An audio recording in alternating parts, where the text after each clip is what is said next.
Hey, what's going on, guys? We are back with another church conversation. I'm here with my good friend Najja Plowden. He has been a part of our church for many, many years. Najja, it's good to see you, bud. It's good to see you, sir. Yeah, I'm man. feeling great. Thanks for coming on the call. To Of catch course. everybody up. We've been talking just every week with just different members of the church, and we've been talking about COVID. We've been talking about your life right now. It's safe at home, all the stuff that's going on with people's work life, their home lives, and Najja was great, was nice enough to come on the call tonight. We want to really tackle and talk a lot about what's going on in our world right now.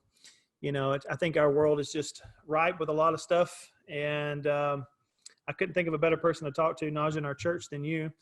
You're super informed, but you're also just very caring, and I really appreciate all that you do for people. So, how's it going lately, man? It's good. I mean, honestly, it's been really rough. I do a lot of video journaling. It's something that I found a lot of catharsis in the evenings. So like after I put my son to sleep, I kind of do this. Like I have a magnet on my wall where my phone is right now, and I just sit on my couch and I just speak to my camera, and I speak to an invisible audience, and I just kind of get out what I'm feeling. And I talk about where I'm at mentally. And, I share, like I've shared one of them. I tend not to share so much my own personal video journal, but last night I felt like sharing that one, so I did. And it's just more of getting out what's inside building up. And I noticed insomnia has set in, and it's just trauma. It's hard to close your eyes during this season, and not because of COVID. It's somebody said something interesting. They said, in the midst of a global pandemic that's affecting 7 billion people on this blue rock, Black and brown people still have to suffer another level of trauma. And that one hit me a lot, because it was like, It's a good way to say it. I went to the protests, and today I fielded about 8 calls from cousins and friends and colleagues, because they heard about Union Square getting mobbed by the police during the protest, and they all know that that's my stomping ground. So they all called to check in on me. And I was like, nope. I was like, my mentors told me, when you're feeling weighed down, don't go to protests, spend time with your family. So I took my son to the park. Nice. We spent the days illegally backpacking Prospect Park in the waterfalls, and it was wonderful. And so we just had a day in nature, and it was so beautiful and healing. And so I don't think I've been to Prospect Park. I don't think I've ever I've been there just very briefly, but I didn't know there was waterfalls and all that. I've never really explored it that much. I know it's a big park. I'm not going to lie. It took COVID-19 before I ever found a waterfall in Prospect Park. It's got quite a few, and I actually prefer Prospect Park to Central Park. That's Prospect awesome. Park's got some really dope stuff. Wow. Like today we saw 6 turtles, countless fish, a catfish. We saw chipmunks, squirrels. It was really dope. And Zayn's taken to seeing these waterfalls and going behind the rock trails. And it's weird, when he's on the sidewalk, he's afraid of bugs. But when he's in the forest, he's fearless. He'll walk through a spider web and just kind of and it's so weird.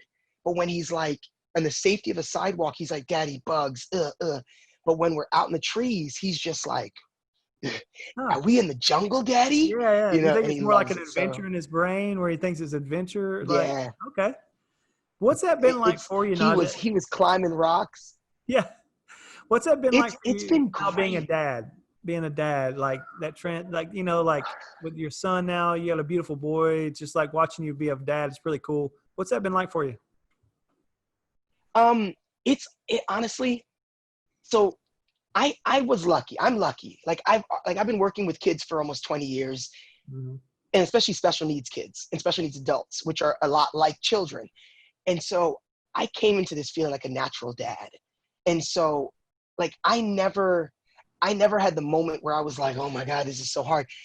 Every day's just been like, dude, this is so awesome. I get to sit and watch Pokemon with my child. Yeah, and I love Pokemon. I cut out watching shows like Game of Thrones and Breaking Bad. I just can't anymore. With the horrors and atrocities happening in the real world, I can't see that stuff as entertainment anymore. Yeah. So I watch cartoons a lot, and I watch The Office, and I watch Parks and Rec or Community. That's great. And it's great to be able to sit on the couch with my son, and his joy is Gyarados, his joy is watching Detective Pikachu. And Yeah, that's my joy. I So love that movie. Yeah, it's gotta been catch 'em fun. all. Gotta catch Such a 'em good all. movie. It is. It's very fun. So it's been good. The hard part is when I come out from the dad bubble and I go into the bubble of, I actually have to prepare this kid for the world. Yeah. And that's one that gets me emotional. Like, my son is 3.5. He'll be 4 in September, and he's already experienced like more than 10 experiences of racism towards him as a child from white kids in New York City, in liberal New York City. Over 10 experiences at the park. Zayn was pushed off of a staircase by a little Jewish girl who didn't want him to come into what they call their area. And anyone knows me, I teach in Jewish schools. My Jewish brothers, Orthodox Jewish brothers, are like, I sit with their rabbis, we talk. We break down the Torah together. Like, we talk about different things about scripture, and it's awesome. But their wives and their children are intimidated by me at first glance, and it takes them a while to get. But to my son, they were like, "No, this is not for you." And I go, is that just kids being kids, or is that them othering a child that doesn't look like them? Right. And my son's fair skinned. How much worse for the black and brown skin? Oh, How much worse do they run from those kids in terror? How much are they indoctrinated? And so when I come out of the bubble of like Pokemon, and I get reminded that when my wife at the time was pregnant, 8.5 months pregnant with him, I was arrested for walking my dog in the park. And I spent 19 hours in a jail cell. And had I not had the wherewithal to be like, yes, sir, okay, yes, sir, and put my hands behind my back and comply, I could have been David Felix. Like, I could have been, like a brother being shot. I could have been another hashtag name.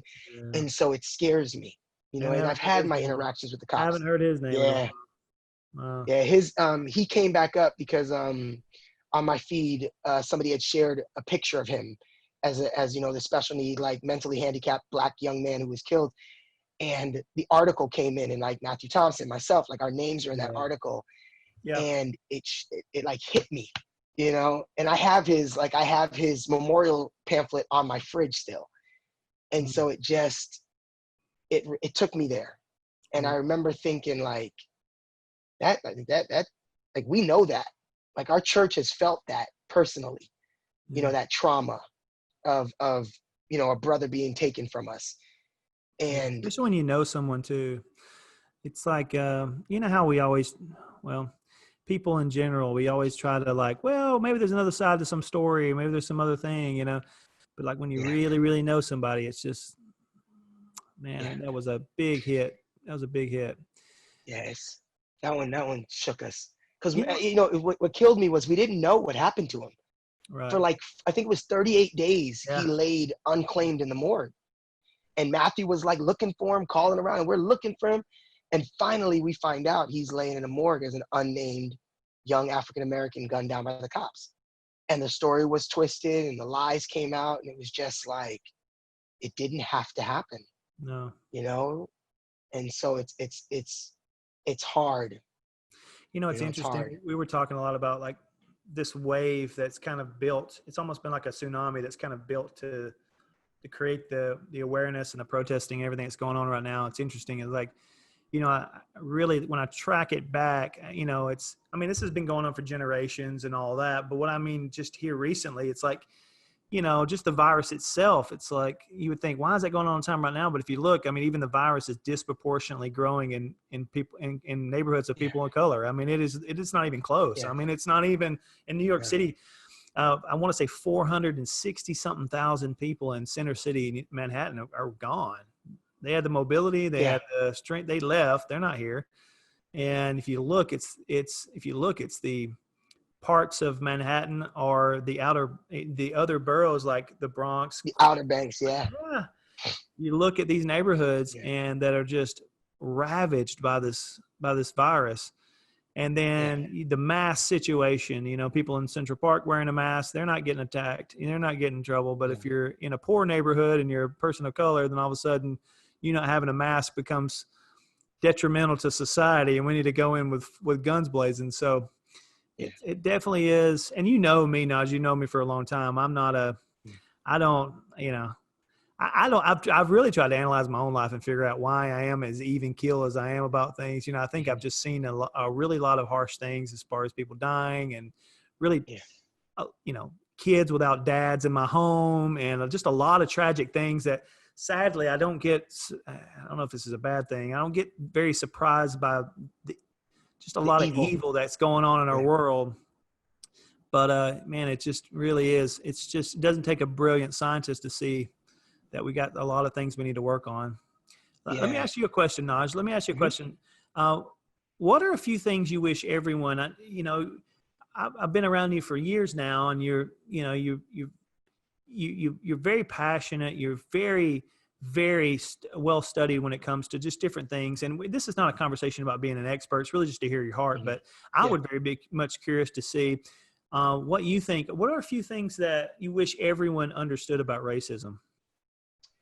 I think the first part of that is something that Jane Elliott said. Anyone who's curious about this, I'm going to throw out a few names, and I really recommend you kind of, take note of these names, look them up on YouTube. Just sit, these are, some of them are white, some of them are black, and just get into like reading about them, watching their YouTube videos, watch interviews, study James Baldwin. These are just really great people. James Baldwin was an incredible author, grew up in New York, wrote a lot about this topic, but from a very beautiful perspective, very poetic. Jane Elliott, a grade school teacher that just really attacked the mental illness of racism. Toni Morrison, an absolutely epic Black, female author and writer. Maya Angelou. There's so many great authors and writers, that have just put their stamp on these things. Ava DuVernay, directors and writers, she produced and directed When They See Us on Netflix. These are just great things to look at. But one of the things, I think the first thing that I would like people to understand about racism is, and this is more so for white people, non-POCs, but for white people, the first thing you have to understand is that if you are white in this country, if you went to school in this country, in America, you went through the education system in America, if there is by any weird chance that you are not racist, then the public school system failed you. And this is what Jane Elliott, a white woman, tried to get white America to embrace, is that if you are white in this country, you are absolutely, without a shadow of a doubt, racist. And the hard part is most people hear that and they go, what? I'm done listening to this. I don't want to hear this anymore because I'm not a racist. And I answer that by saying, first of all, there's nothing wrong with being racist. And people are like, wait, what? Because racism is a natural part of life. You gravitate to what you're familiar with. My son, I noticed it today, my son has a white mother, and he feels more comfortable with white children, white little girls especially. A Black girl today at the park was saying hi to him, but I know the Black girls that he goes to school with. They're all most of them are just high energy, and they're great girls. Two of them are twins, but they're like Zayn. And my son is very shy. He's very emotional.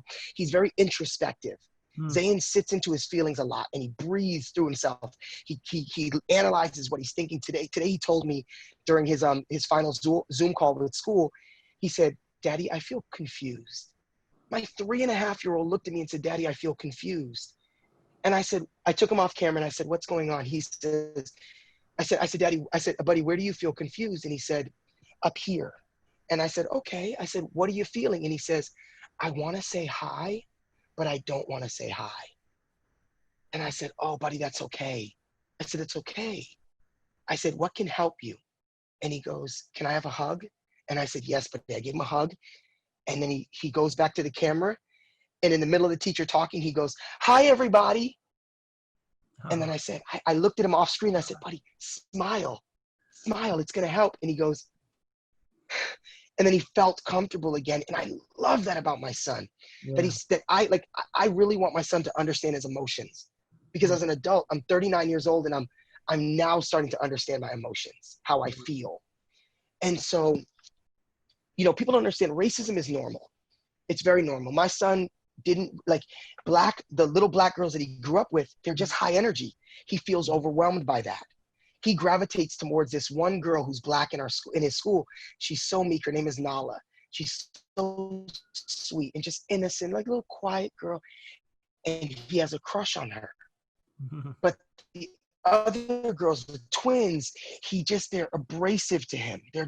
And so today at the park, this one black girl was like high energy, hi, and he was shy. And then later on, we met this little white girl who just stood next to him, didn't say a word to him.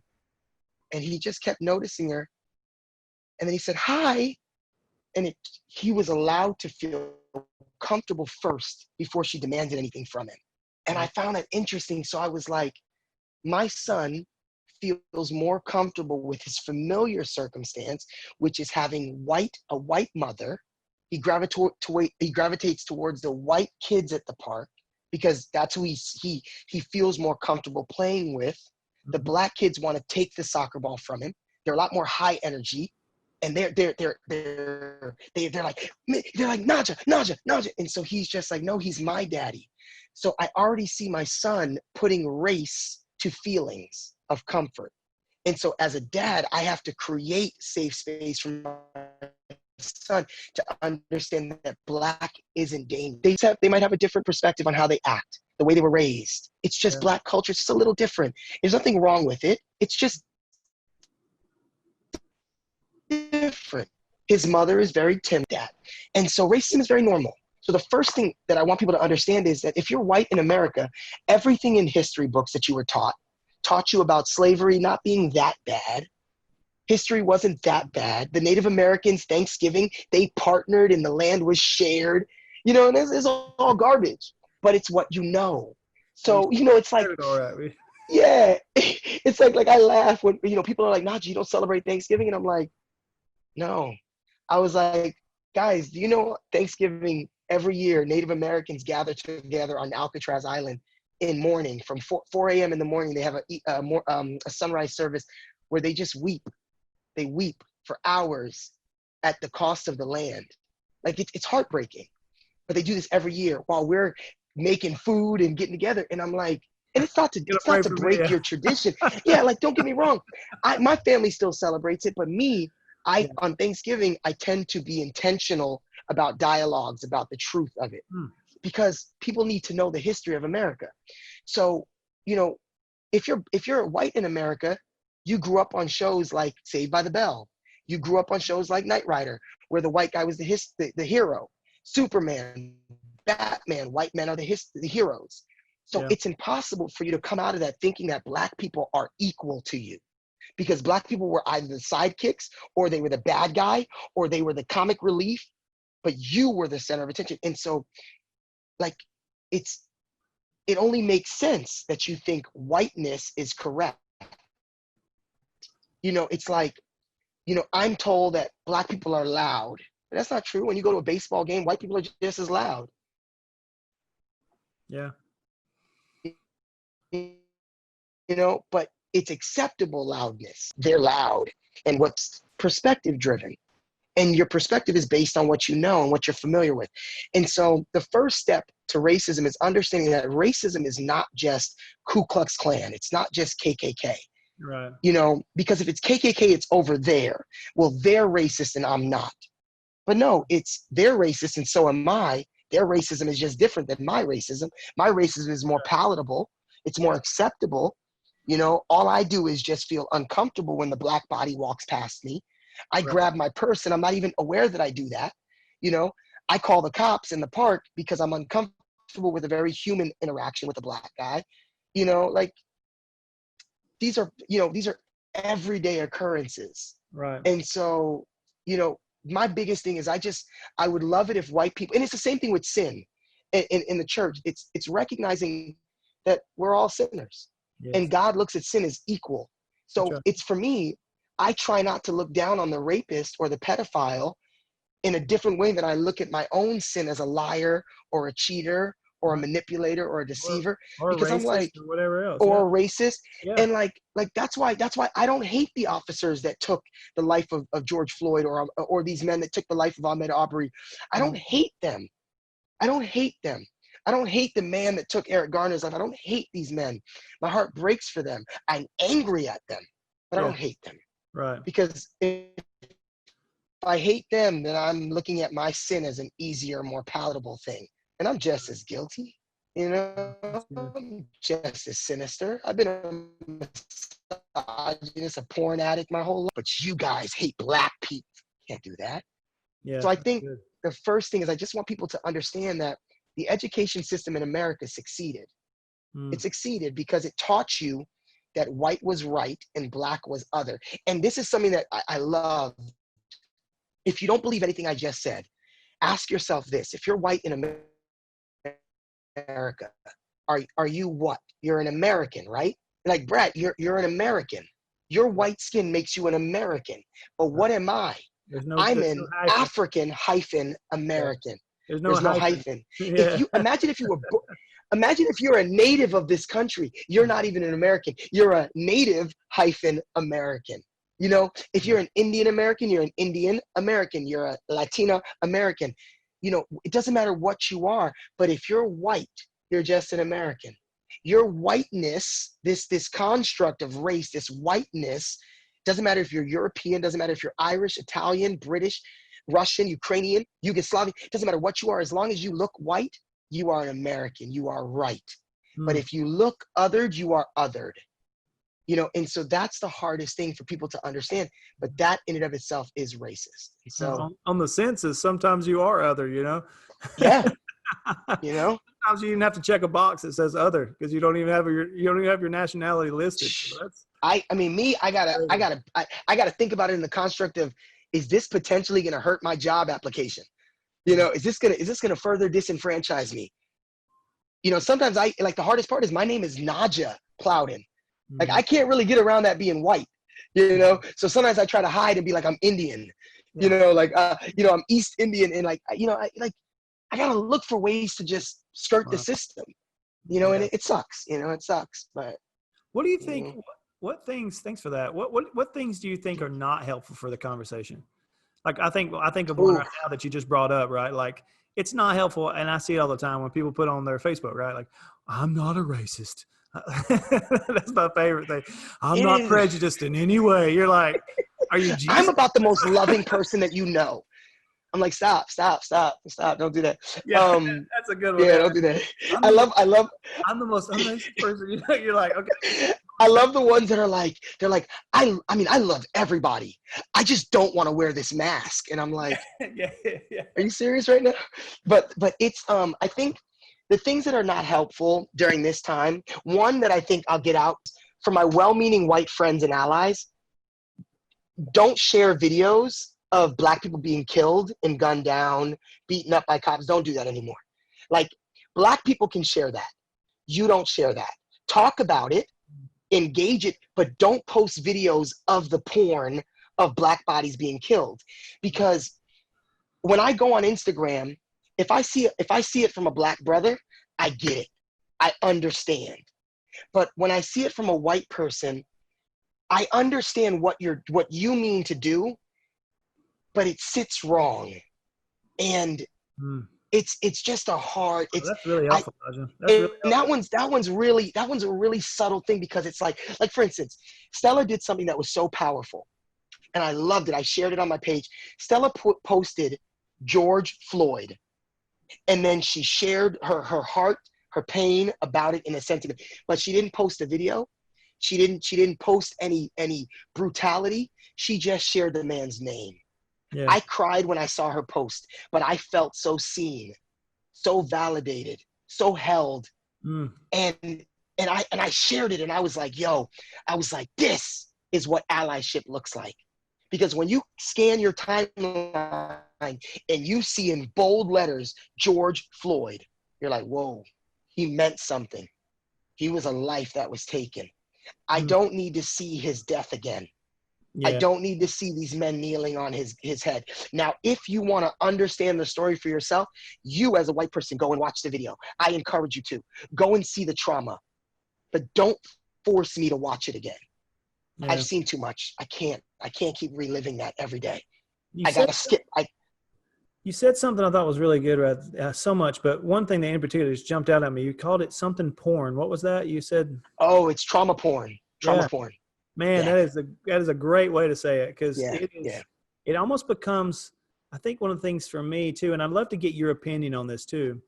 I love that. I love what you said there about posting a name, because that's very powerful, and it's in making sure that somebody matters, that Yeah. somebody's life Picture of matters. someone's face. Um, Yeah. No, go ahead. Sorry. but I find, and I think the trauma porn is very, it's actually a great way to say it.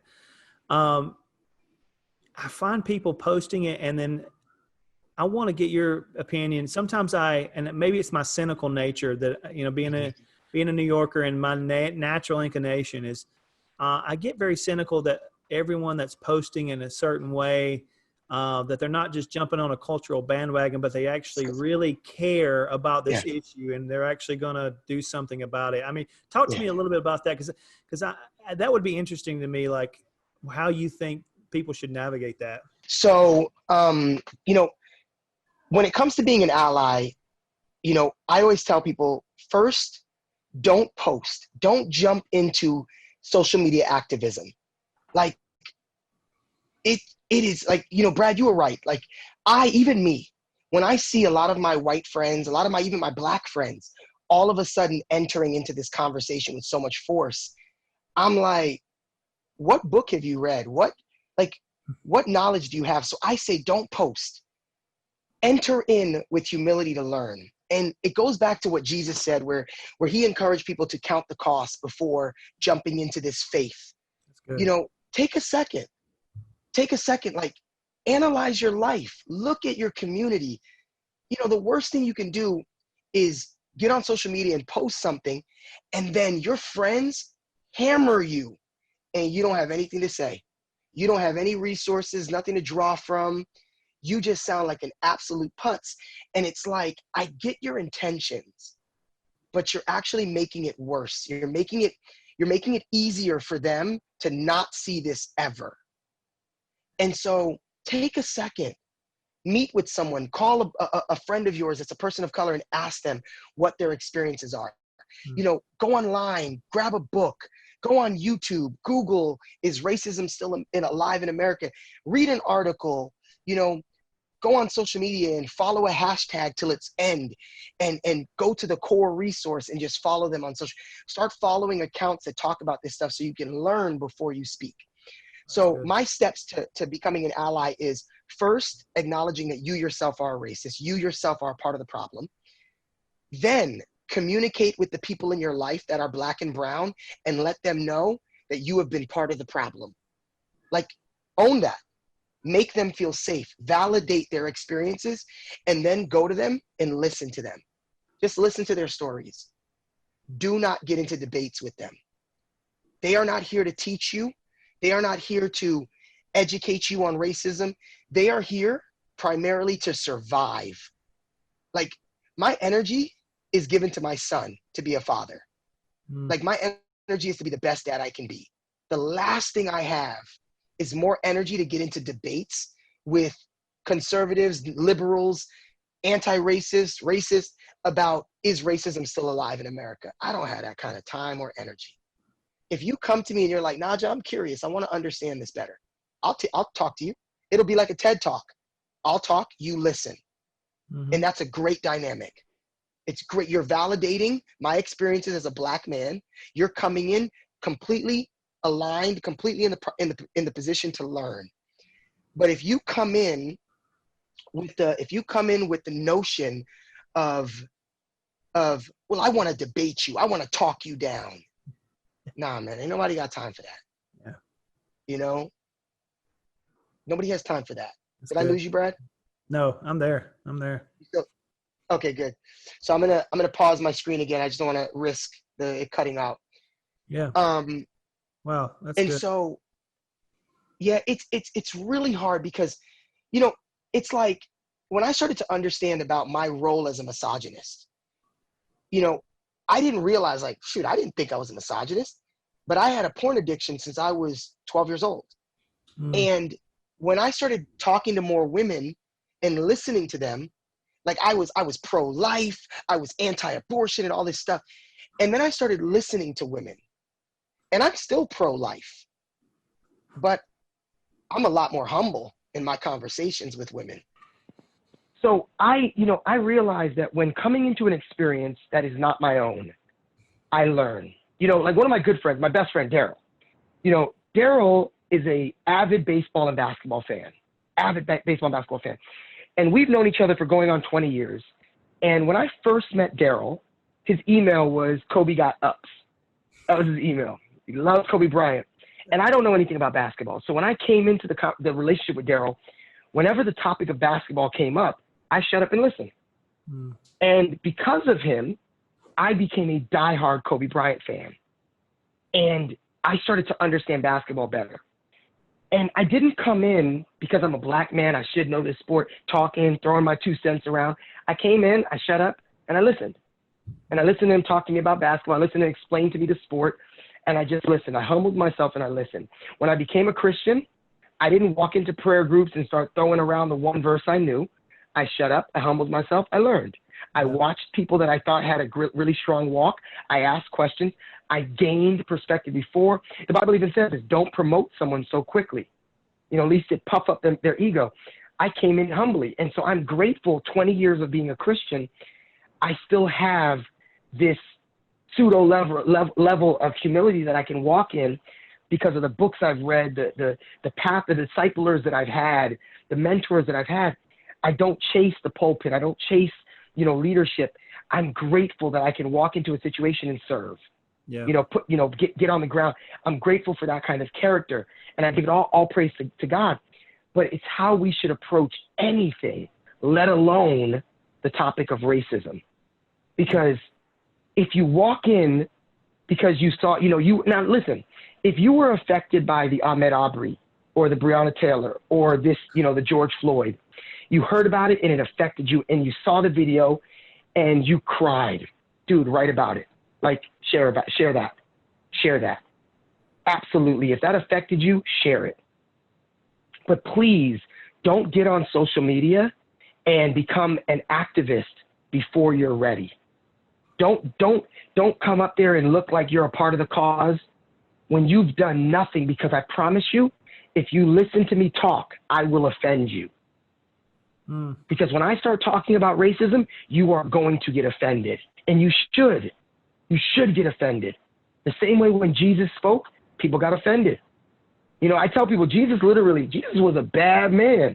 He walked into a room where a guy lost his father, and the dude's like, Jesus, I want to come follow you, but hold up, I got to bury my dad first. And Jesus said, let the dead bury the dead. Yeah. Like, that's some cold stuff right there. Yeah. But I realized, like, if you look at that from a place of my way is right and I have the right to do what I want, you're going to be offended by Jesus.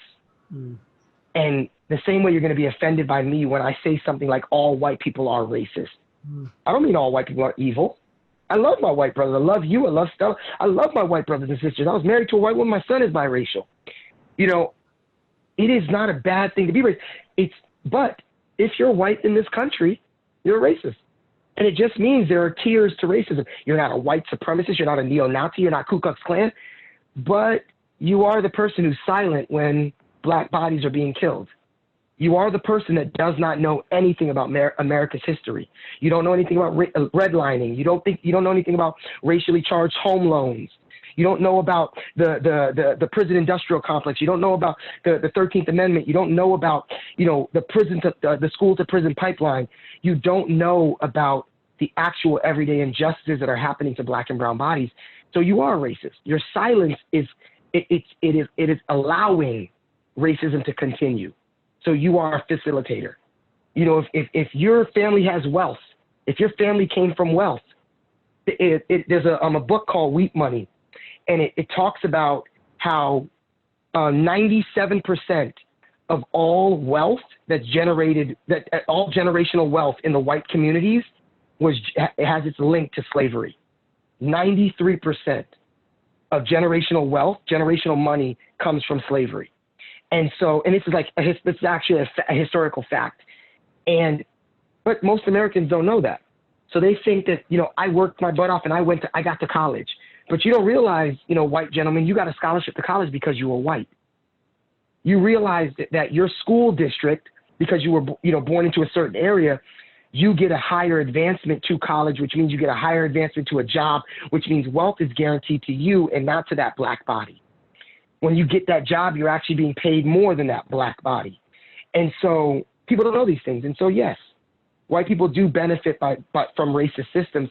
And so if you don't know these things, you are, in fact, helping these systems continue to exist. And so the first part of allyship is just be quiet and listen. Like, so one story that I recently came across, actually a good friend of mine, we were talking, and I brought this up. I was like, yes, she had asked me, she says, Naj, I'm scared to think that I wonder if parts of me are racist. And before she finished the sentence, I laughed. And I felt so bad. I said, I'm so sorry. I didn't mean to laugh.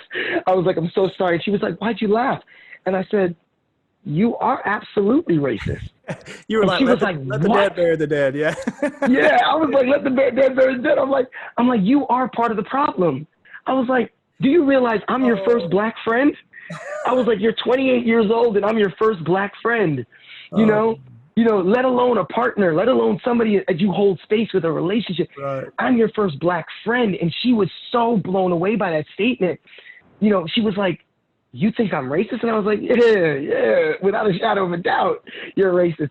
And then we got off the phone, and then about an hour later, she called me back, and she was broken. She was in tears, and she said, Najja, there was a moment when I was a freshman in college. She said, I had this moment. She said, where I grew up in Hamilton, New Jersey, there were 4 black people that went to my school. And she said, of those 4, there was this one girl named Fran. And Fran, when she was a freshman in college, Fran had posted on Instagram that, you know, she was posting about slavery in America still being a thing. And my friend literally said, like, she was headed with her all-white girl crew to New York City. And she was on the way, and she saw this post, and she remembers feeling so like, oh my God. And she grew up with this girl.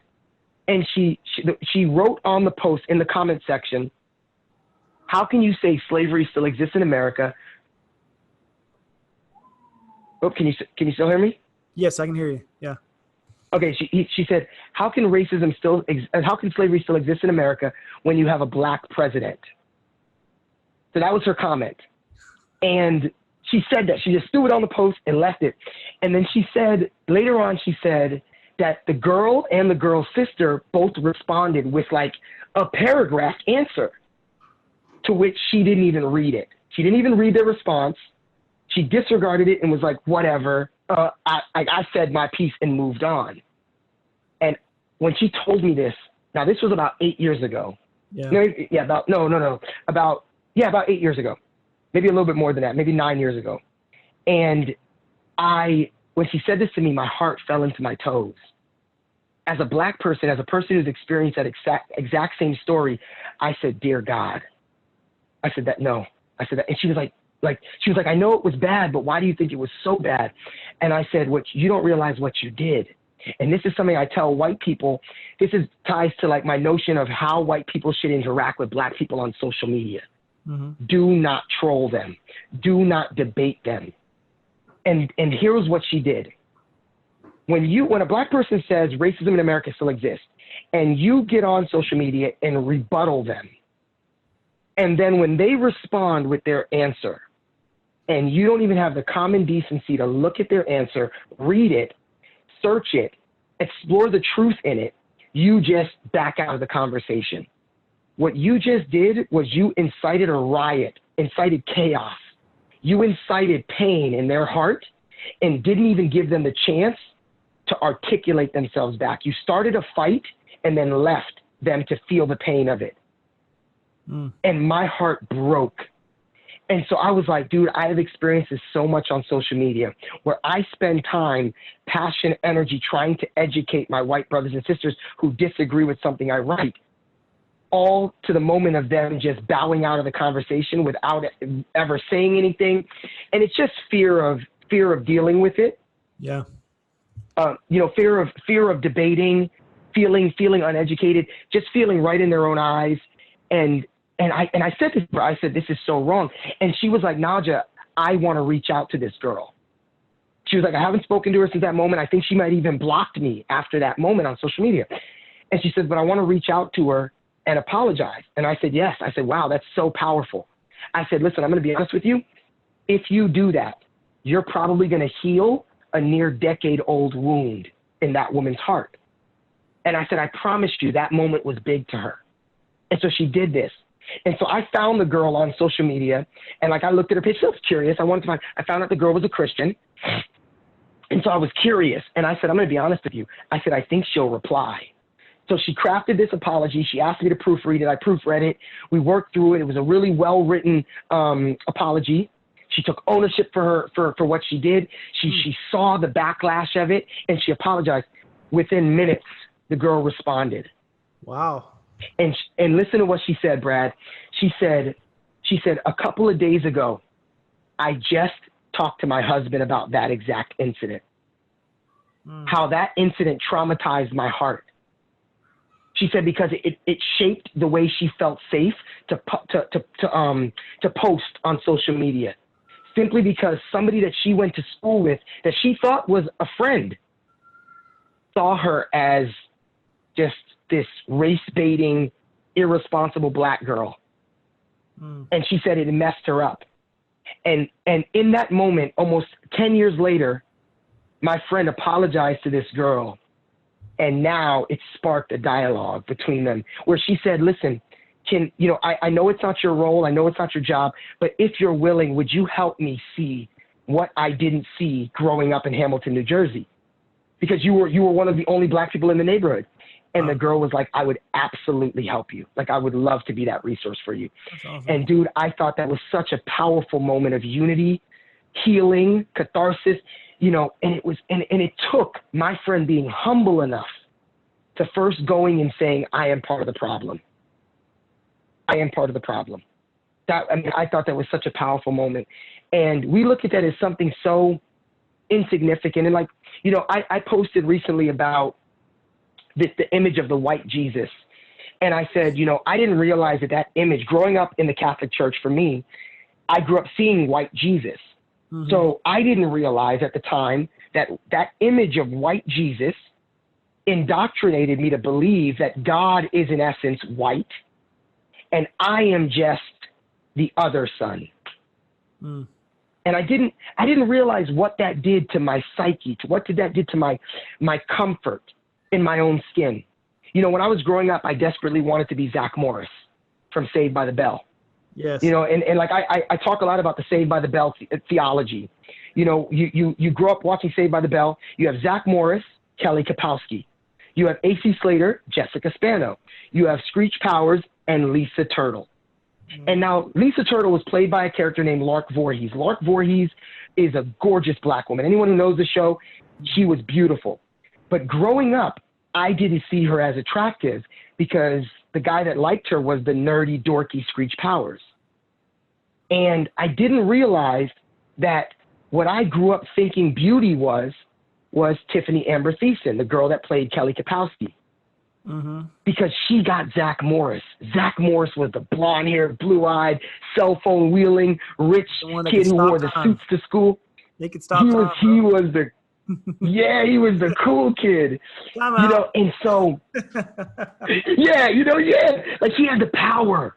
There were no black kids there were no black men on the show. No, there was only white guys. He could stop time and discuss what he wanted to discuss.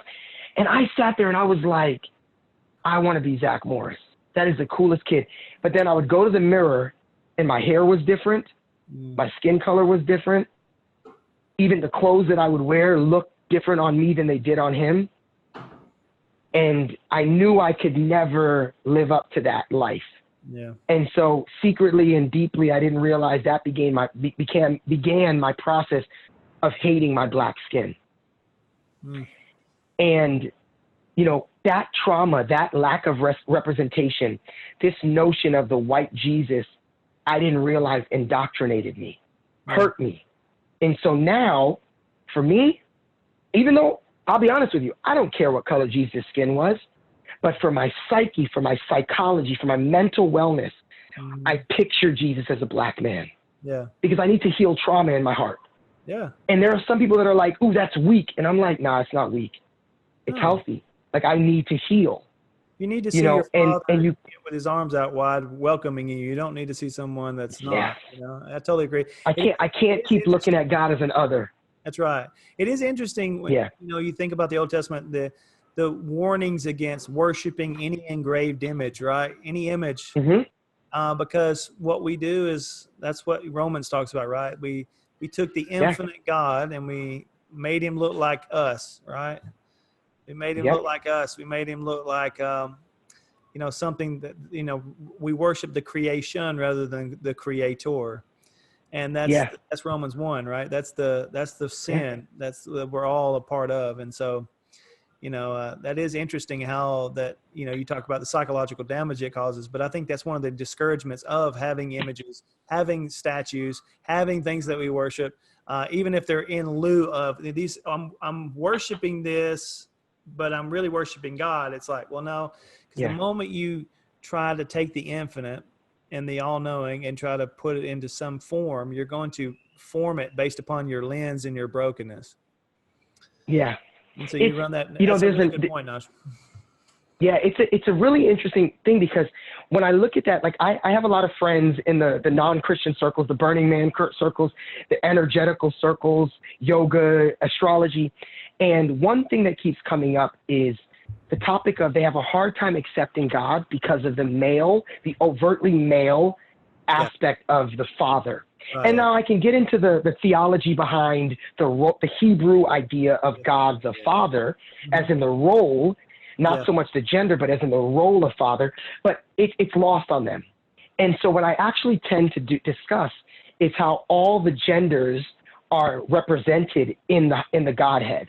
Because when you go to Proverbs talks about the Holy Spirit and likens it to a female. Right. It says the spirit of wisdom, it calls her she. Out. And so she's running out the street and she's hewing her pillars and and I always look at it, I'm like, nah, well, you got the Holy Spirit is the female, Jesus is the male, and God the Father is a genderless God. Like, take us out of the infinite and remember that he created us in his image, speaking of the Jesus character of it all. And so it's like representation is huge. If women can't see themselves in God, they're going to struggle with this notion of their value and their self-worth. If Black people can't see themselves in the story of the Bible, they're not going to come to this white faith, this oppressor's faith. I have so many of my Black friends that used to be Christians, devout Christians, sons of pastors, grew up in the church, and they are now so far anti-God because of white silence in the church and the notion of the oppressor's faith. Wow. And so now they're running to Black religions or they're running back to African deities. And I'm going to be honest with you. I don't knock African gods. I take all of it in. I love all different types of historical religions. I find because I believe that God says all truth comes down from me. So for me, I've studied Buddhism, I've studied Taoism, I look into Hinduism, I see the gods of all these things, and I see where there is so much truth into things that they're saying. They preach light and love, they preach, they want holiness, they want acceptance, for all people. So I say, okay, good. I see, beauty in the Quran, but at the same time, I also lean into my Jesus as being the way, the truth, and the life.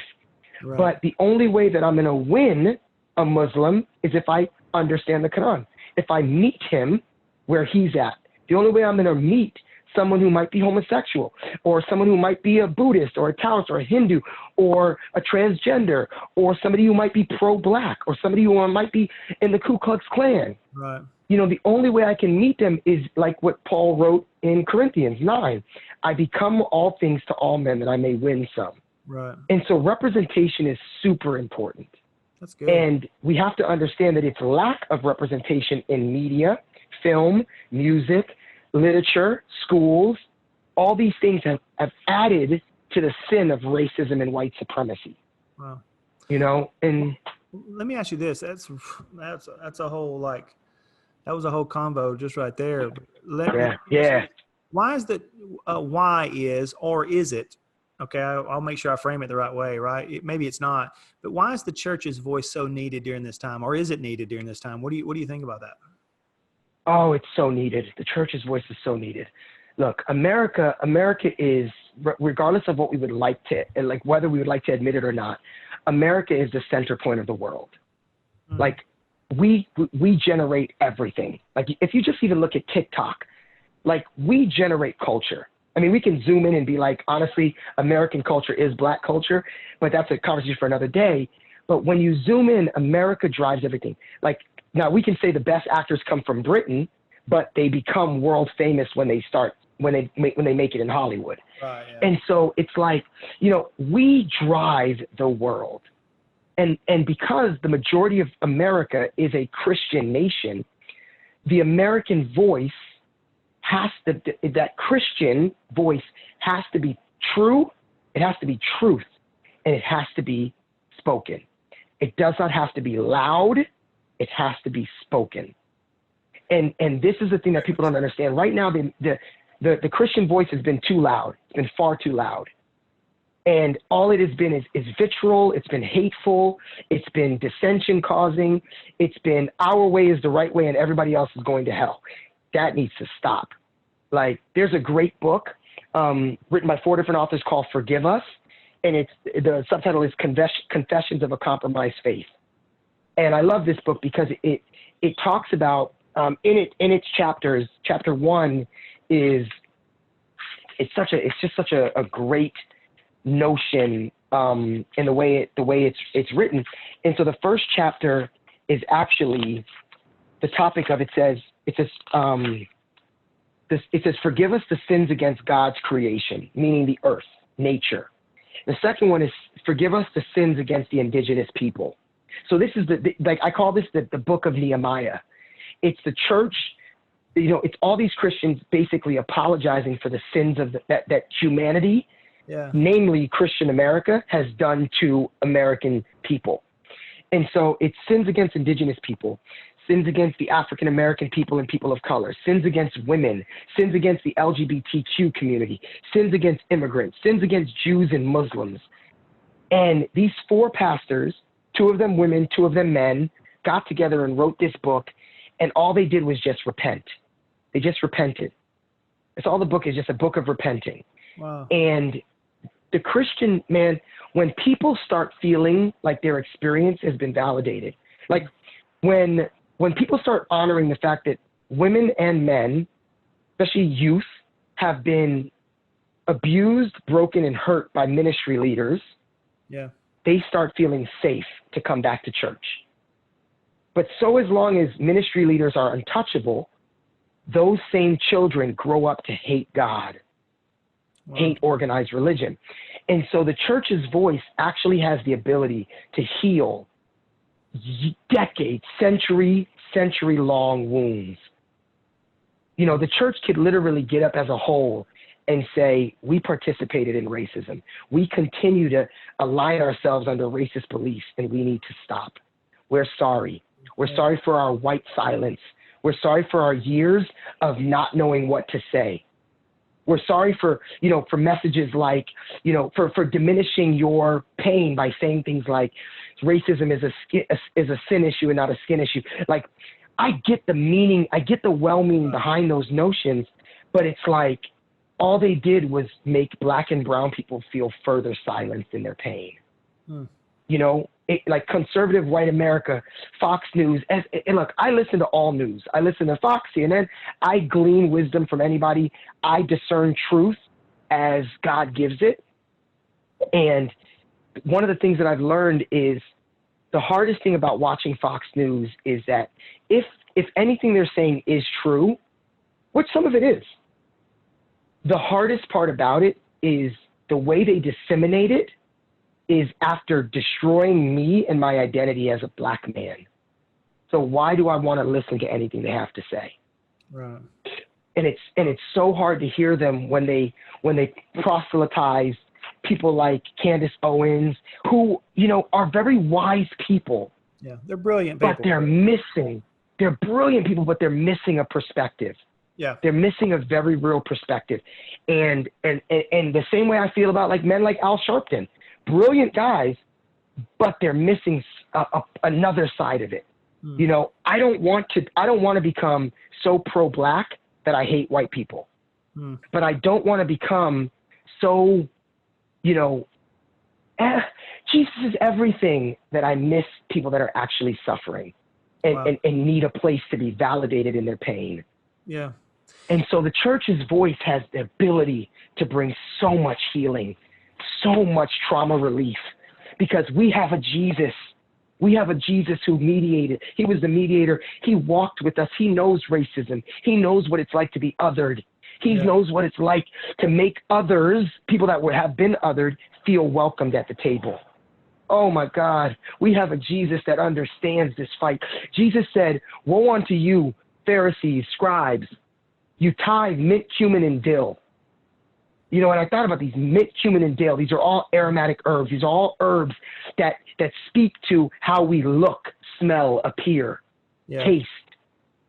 And he said, "Oh, that you would tithe justice, mercy, and faithfulness," because those are actually the weightier aspects of the law. I still want you to look the part. I still want you to smell good, taste good, appear good, but I actually just want you to be good. Yeah. I want you to show up for people. I thought about this. Imagine if the church actually showed up for justice. How many people who had been hurt by the church would feel seen, heard, validated, and supported? Imagine if the church had mercy for the people that stumbled. You know, you got a guy in the church who messed up, you know, a girl in the church who messed up. Imagine if people, instead of demonizing them and kicking them out, the Jimmy Swaggarts, imagine if the church rallied around them and said, "Dude, we love you. We know you fell, but hey, God's with you. Get up." Man, shoot, the second king of Israel, the guy he was a terrible father, terrible husband, a murderer. You know, David, and God called him a man after God's own heart. Like, you know, I'm like, imagine if we had mercy for people. Yeah. And then faithfulness. Imagine if we were able to long suffer and walk the walk with people, even when they rub us the wrong way. Imagine if we were able to be there for them. Yeah. And Jesus said this in Matthew 23, and, you know. Yeah. Wow. Oh, this has been so helpful, Najja. Let me ask you one more question. And I'd love to get your take on the protests and riots that have followed all of this, right? What do you think about all that? I'd love to get some insight on that. I'm gonna answer this one by saying, let the dead bury the dead. You know, this is gonna be one of those moments. This is gonna be one of those moments. Church Convo. It's your convo. You can say whatever. This is Church Convo. Yeah. This is going to be one of those moments that if you hear me and react, if you let your initial reaction take over, you're going to be offended and you're not going to like what I have to say. And this is going to be a John 6 moment where you're going to hear me say, if you want communion with me, you got to eat my flesh and drink my blood. You're going to hear cannibalism. Many followed. Many walked away. You know, they rendered their garments and walked away. Offense warning right now. Offense warning. But so this is my take on the protest. I watched an interview with Toni Morrison. Toni Morrison, again, she was this incredible author. They asked her in the early 90s, anyone that knew the name Rodney King, anyone that's, you know, in our age range, they know about the Rodney King riots in LA. You know, we know about the Rodney King story. He was a black man that was pulled over and beaten near to death by, I think it was 4 officers who beat him for, like, he was an innocent man. Like, they just pulled him over in a traffic stop and beat the ever-loving crap out of him. Yeah. And luckily, back in the 90s, somebody had a video camera in their car, one of those old shoulder mount video cameras, and they video recorded the entire beating. They video recorded the entire incident, and it went like this video became public. And these 4 officers were held in trial for what they did. So now here's the story for those that don't know it. The video came out, okay? And then the officers, they got taken off the force. They got charged with the crime. It went to trial. And the trial took 9 months, okay? So the nation saw this video of a black man being beaten. This is one of the first times in American history when a black man was beaten and the video was recorded, like the actual crime was recorded. It's one of the first times in history that the whole nation saw a black body being beaten to almost death. And the video came out, and the trial went on for 9 months. And at 9 months later, the verdict came out, not guilty. These officers were found not guilty. And LA went up in flames. Yeah. The entire city of LA was under riots. Entire city blocks were burned to the ground. If anybody wants to fact check what I have to say, Google images of the Rodney King riots. It is unbelievable. If you think what's happening now is, the city's burning, oh, it was nothing like what the Rodney King riots were. And Toni Morrison was interviewed and asked a question, just like you asked me, what was her thoughts on the riots? And she said something that floored me, Brad. She answered and said, honestly, I'm surprised it took so long. And now, if you know Toni Morrison, she was a woman of great peace and intellectual, astuteness. Like, she was an academic, a woman of integrity, a woman of peace, poise, gentleness, love. And she said, I'm surprised it took so long. And the interviewer said, what? He said, he asked her, he's like, what do you mean? And she said, well, think about it. No one talks about the patience of black and brown people. You forget that this America, this black nation saw the video, and do you know they did nothing for 9 months? They waited. Yeah. They waited. And so if you look at it, in March, the end of March, in the end of February, Ahmaud Arbery was jogging. He was tracked, hunted by 3 white men, killed, shot and killed like an animal. And for 2 months, those white men were able to party, enjoy their time with their family because they were white and they never got arrested. And there was a whole city behind, a whole justice system that was behind covering this crime up, hiding it behind COVID-19.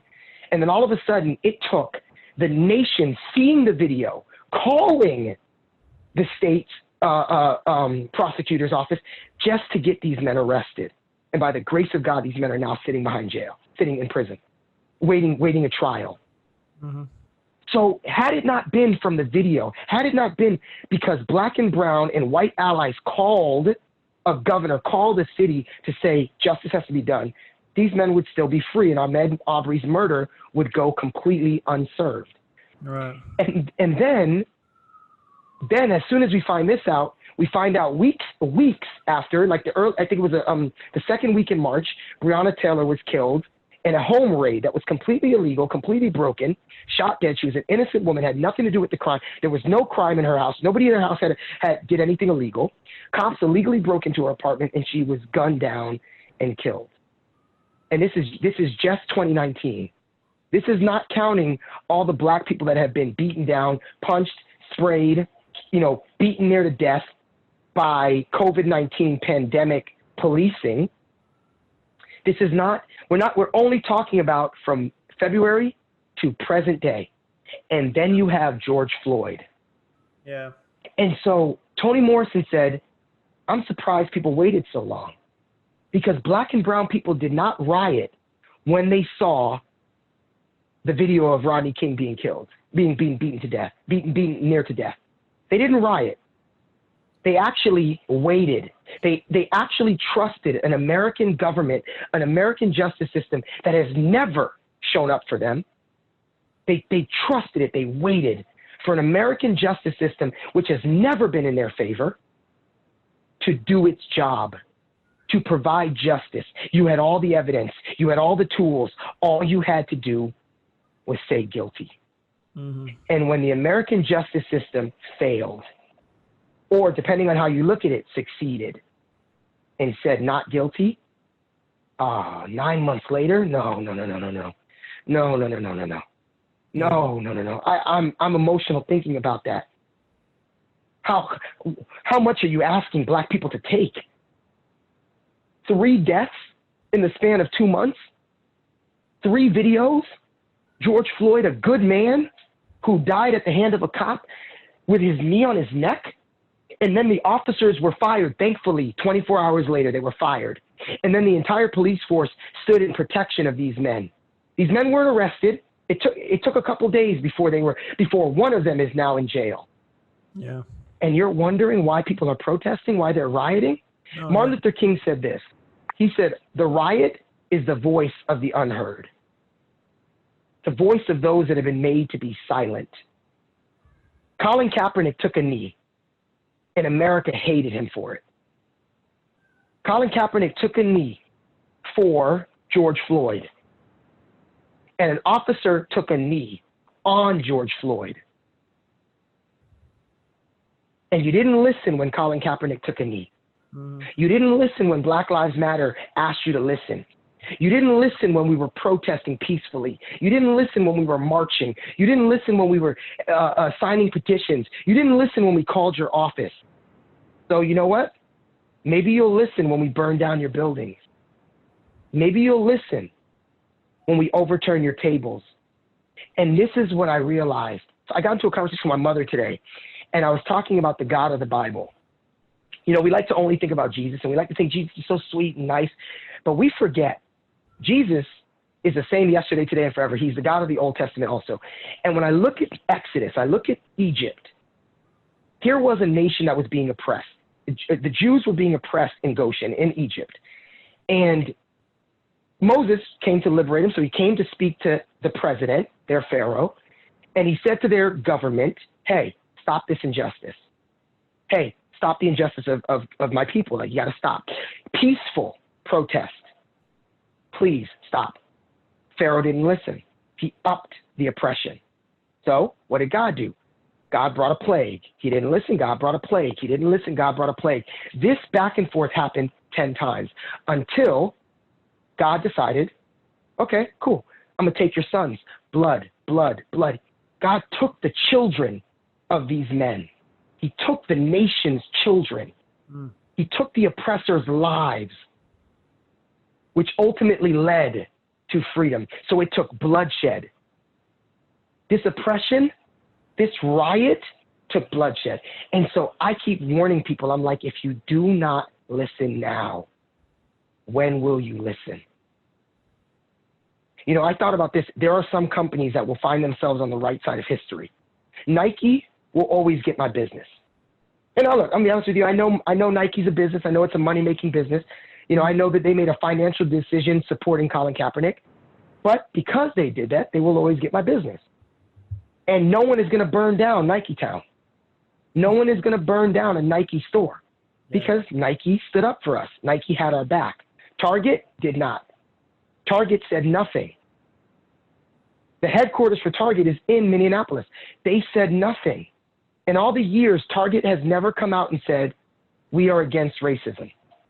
So black people shop at Target all the time. Black people call Target Target. We made Target what it is. I remember Target when it was a tiny little company. We made Target what it was. Target is in black and brown communities all over, and we support it, and they have never supported us. So you weren't listening when we were dying. You weren't listening when we were asking you politely, peacefully to value our black skin. So we're going to hit you where it hurts. We're going to burn down your buildings. And I don't want this. Please don't walk around and hear me say, I don't want this, but I want justice. Right. And so the sad part is if you're not going to listen when I peacefully stood in front of you and said, hey, please hear me. Please stop killing us. Please take your foot off my neck. I can't breathe. I can't breathe. If you're not going to listen when I say I can't breathe, then maybe you're going to listen when I burn your building down. Maybe you're going to listen when I break your windows, when I beat you up in the street. And this is my fear. For the last 5 years, I've been saying this. A race war is coming to America. A race war is coming to America. Because white silence is going to push black people who make up 13% of the American population. 13%. This is a losing war. If black people decide to go to a war with America, we're going to lose. If black people decide to go to war with white people, we are going to lose. But desperation has caused less numbers to go to war with higher numbers. You know, and I look at small tribes in Ireland that went to war against the England. Like you see Braveheart, you see these epic battle scenes, and I'm like, you knew you were gonna lose, but hey, man, I'd rather die fighting than live as someone's dog. Well, yeah. You know, and that is a hard reality for people to understand, is that this day is getting worse and worse. Yeah. And it's not, and I posted this recently. I said, you know, this nation is going to burn. And I say that boldly. I've been feeling like God has been telling me this nation is going to burn for a long time. And it's you know, it's sin. It's the cost of sin. You know, when sin and hate and injustice has gone on so long, God has a timer. And ultimately, you know, revolution is going to rise up, and God is he's going to just wipe it away. And I'm afraid for how that process, I don't claim to know how that process is coming, but, you know, if we don't repent, sin is going to run its course, and it's just going to cause hatred and war and murder and death. That's the end of sin. And so, you know, at the end of sin is death. And so it's coming. I believe that in my whole heart. Unless we get ahead of this and rectify this, it's coming. Wow. And the thing that breaks my heart about this ties back to why the church's voice is so necessary. The church's voice can't just be, I'm praying for this. I'm praying for you. I stand in the gap. The church's voice has to be, no. We will march with you. I will stand with you. I will speak up. I will stand against tyranny. You know, and like, I don't get into like the hatred of, you'll never hear me bash my president. You can love Trump or hate Trump. You will never get me to side with hating Trump. I won't do it. I pray for Trump every night. My son prays for Trump every night. I don't necessarily agree with all of what he does, but the same thing, I didn't agree with Obama, all of what he does. Mm-hmm. You know, but the thing about Trump that I absolutely disagree with, and why I do feel like as a president, he is unfit, is if a president incites riots and incites and encourages hate and division in the people, that person is not fit to govern the nation. And, you know, God appointed him, so I lean into God's sovereignty. I will never think that I am higher than God to speak to what, you know, who should be president, never. Right. But if I'm looking at the situation as my own opinion, right. It scares me. You know, it scares me when the president tweets out and says, you know, when he tweets out about the protesters that were protesting that they needed a haircut, white-skinned men, pro-Trump white-skinned men, wanted to end the quarantine and wanted a haircut. He said they are good people. And they were showing up on government houses and government facilities with guns and their faces covered, looking like militias and war. And he called them good people. Yeah. And peaceful protesters who marched, you know, peacefully marched in the wake of George Floyd's murder, right. Lynching, public lynching. They peacefully marched. And we've later found out, like, you know, I always encourage people to go back and do the research. The riots actually started by cops.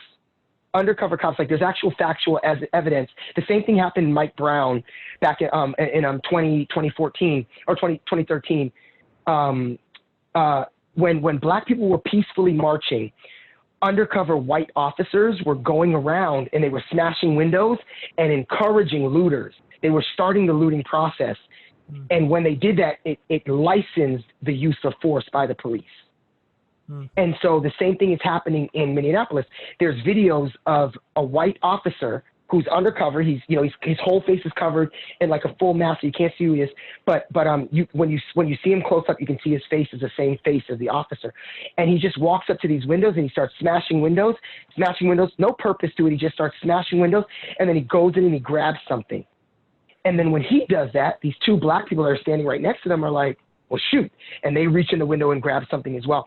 And that actually was the start of the riot. Wow. You know, and I'm not going to lie. When you see a bunch of people raiding a Target, man, like, you're going to raid that Target too. Like, shoot, you need toilet paper, you need resources for your house, you're going to raid that Target too. Snowballs. You know, anger is, it's snowballs, and anger blinds you. You become a fool. You know, it happens. You're part of the crowd, and yeah, I get it. I mean, yeah, you know, it happens. And the president tweeted out and said, these thugs, he called them thugs, and he's talking about these black and brown bodies, He said, these thugs are looting. And he said, when the looting starts, the shooting starts. The shooting follows. And you just sanctioned from the president, the most powerful seat in the world, you just sanctioned further murdering of Black and brown bodies. Wow. Like, you made a mockery of George Floyd's death, and that scares the crap out of me. Yeah. You know, it scares the crap out of me. I saw an interview with a Black mom. You know, she now has guns. Like, she went and she actually took out a second mortgage on her house, and she took the money and just bought an arsenal of weapons, like legally owned. She is legally licensed now, a gun carrier, and she now has thousands of weapons in her house because she has one son. And she said, you will not take my husband, you will not take my child. And I'm like, you forced this woman to arm herself.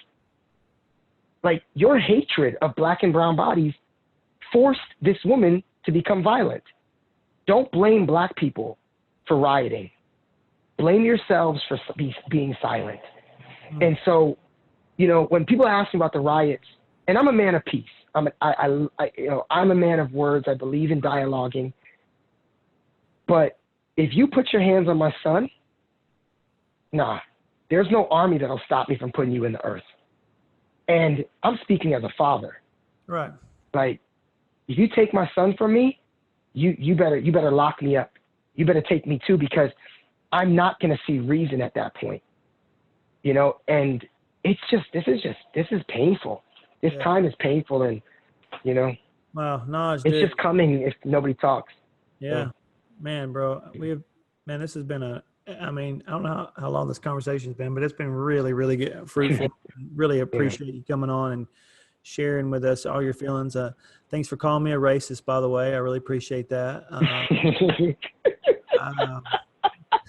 Hey, man, listen, I love you, and you're one of the best ones. You know, like I love it. No, it's so good to like just be able to laugh at our own deficiencies and understand that we have a Jesus that loves us in the midst of it. Big enough to deal with sin, you know. He's big enough to deal with it. Yeah. But we got to bring it to him. We got to bring it to him, you know. Yeah. You know, if we confess our sins, he is faithful and just to forgive us. It's, you know, the last thing I'll say is, you know, I remember you preached a message, and it's one of the messages that root me. Like, this is like there are a lot of messages that root me. You know, one is by your Stella preached a message years ago that just rooted me. But this message you talked about when Jesus was in the synagogue, and he healed the man with the feeble arm. And, you know, here it was in this moment, this man had this feeble arm, and Jesus came, you know, Jesus is talking to him, and he goes to the man and he says, you know, extend out your arm. Mm-hmm. And I realized that, and I'm like, dude, unless we're willing to expose our feebleness, our brokenness, our ugliness, our desolation, our darkness, our racism, our misogyny, our porn addictions, our lies, our deceit, unless we're willing to expose that to Jesus, he can't ever heal us. He can't ever fix it, you know? And so that's what makes me, like, I try to be as transparent as possible. Yeah. You know, I just try to be open. I am a failure. I'm a sinner. I was raised a racist against Black people. I'm from Trinidad. You know, we were raised to secretly hate Black Americans. So I'm just as guilty, man. I've spent the majority of my life being a white supremacist, supporting white supremacist ideology. You know, if it wasn't for a brother named Bryce Butler, who rebuked me on social media, and then my trip to South Africa, I don't think I would have ever come to the revelation of where I am now. So, wow. You know. Well, Naj, thanks, man. You give me a lot to chew on, and I know everybody else is thinking too, bro. That was good. That was some good stuff, man. And I love you. I appreciate you. You're a great brother. Love you too. Thank you for facilitating this. I tell you what, you definitely care. You're always first one to sign up if somebody needs something, and I really respect you. So thank you. Yeah. Man, Najja, why don't you pray for us as we end this conversation, man? Pray for us. Yeah, sure. Oh, Father. Oh, man. You know what, God? First, I just want to acknowledge your power. You know, like, as simple as this Zoom call. Like, this Zoom call just was a fight to work. Anyone who's been on since the beginning knows this Zoom call has been a fight, through videos given out, Wi-Fi given out, but you will always find a way to win. So first of all, I just praise you. And if you could do it in something as trivial as a Zoom call, how much are you looking to win in this situation? How much are you looking to heal in this situation? So God, first and foremost, I just shout your power. I declare your power, your might. God, you are the God of the universe, man, and I am so in love with you. I am so in love with you, and I'm so grateful for the great men and women you have risen up and blessed me with in my life. I am so blessed. I am so thankful for this man that sits before me. Brad has just been an example of what it means to be a leader, to be a brother, to be a friend. Like God knows, like him and I have had our back and forth. But when I tell you at the end of the day, he has always come back with the humility that has always encouraged me to feel safe. He has been an example of husband. He has been an example of father. He has been an example of a pastor, leader, teacher, passionate, and so I'm grateful for him as a man. I'm grateful for his family. I'm grateful for his wife. Stella is a soldier, God, a soldier for you. And honestly, her compassion has been one of the greatest boons in my life because, her willingness to dive in and be deep and learn, has been an aid to her husband. It has been an aid to this church. It has been an aid to me. It has been allyship, and I thank you for that. I thank you for this community. I thank you for the Dream Center. I thank you that it's a small church that has so much density that bigger churches look to us for answers. I'm so grateful for this ministry. God, and zooming into this notion of racism, this sin, this thing that, in all honesty, God, it ain't that big of a deal. It's not bigger than any other sin. You died for it the same way you died for all of my sin, my addictions. This one has just been allowed to exist in our nation and in our world for a very long time. But it's not a big deal to you. It's a big deal to you, but it's not a big thing. Yes, it's not a hard topic for you. That's right. All you ask is the same thing you asked of that man, to extend out our hand. That shriveled hand, this ugly thing, this I didn't grow up around black people. I don't have black friends. I'm scared. I don't know what to say. How do I help? You just want us to extend it out to you, and you can begin to heal our land. Yes, sir. You said, if my people who are called by my name will humble themselves and pray, turn from their wicked ways. Oh God, if we would just meet you in that way, how powerfully would you meet us? I'm so grateful. I'm so grateful. I'm so grateful for what you're doing. I'm so grateful for the fact that you are rising up. You are rising up. You said when the enemy comes in like a flood, the Spirit of the Lord will raise up a standard. Amen. So this is the beginning waves of a flood. I feel it. I feel your flood rising up a standard against this sin, this trauma that's coming. God, I pray for every black and brown body, every black and brown heart, every black and brown mind. I pray for safety over them. God, I then pray for their minds. I pray for the peace that would bathe their trauma. I pray for a healing balm of Gilead to sweep into their hearts and begin to just heal all the pain of racism, all the pain of trauma. I pray that there will be more stories where people that have hurt black and brown minds, black and brown hearts would be convicted by your Holy Spirit, and they would go back and they would say, hey, 10 years ago I said something, 20 years ago I did this, last year, yesterday, I'm sorry. God, I pray that there would be more compassion, more empathy, more curiosity, more humility in this conversation. I pray for my white brothers and sisters, God, that they would gladly walk into allyship, that when they see black and brown people, they would not see others, they would see brothers in Jesus' name. God, I pray that they would see sisters in Jesus' name. I pray that they would see their family in Jesus' name, that they would look at them and go, nah, you're me and I'm you. God, your word says, how can I say I love God who I can't see but can't love the brother that I do see? God, help us to have the spirit of validating our brothers and sisters' pain. This isn't just about racism. God, I got brothers that are gay that have felt invalidated by the church. I have brothers that are struggling with misogyny, porn addiction. I have sisters that are struggling with feeling the pain of that, of a silent church, a male-centered church. God, we need empathy to rise up in our spirits. Yes, Lord. We need empathy to rise up in our spirits. I can't keep hearing my brother and sister in pain and go, but it doesn't affect me. But I don't know. God, humble me, soften me. If I am wrong in any way, Lord, I pray you forgive me. God, if I misspoke anything that was not in line with you tonight on this call, I pray you would void it. I pray you would protect anyone's mind from anything I spoke tonight that was not true. But God, if any words I spoke were true, let them be your words. Let them cut to the very division of bone and marrow. Yes, sir. Let them begin to spark revival in our hearts. God, I pray that as Brad offered me a cup of water tonight, Lord, you would offer him a cup of water in this season. God, I pray that as he encouraged me with this interview, this community conversation, God, I pray that you would begin to provide him with more, increase his territory, enlarge his territory. This is a man that has walked in humility for as long as I've known him. This is a man who has avoided the spotlight as long as I have known him. If ever there was a man that has been positioned for promotion, this is this man. So God, continue to give him greater vision, greater insight. God, speak to him the book you want him to write. Speak to him the movement you want him to create. God, give him more because he is a man that can hold it. He has a wife. He has children around him that are equipped to lift up his arms. So I thank you for this man. I thank you for the family that he's created.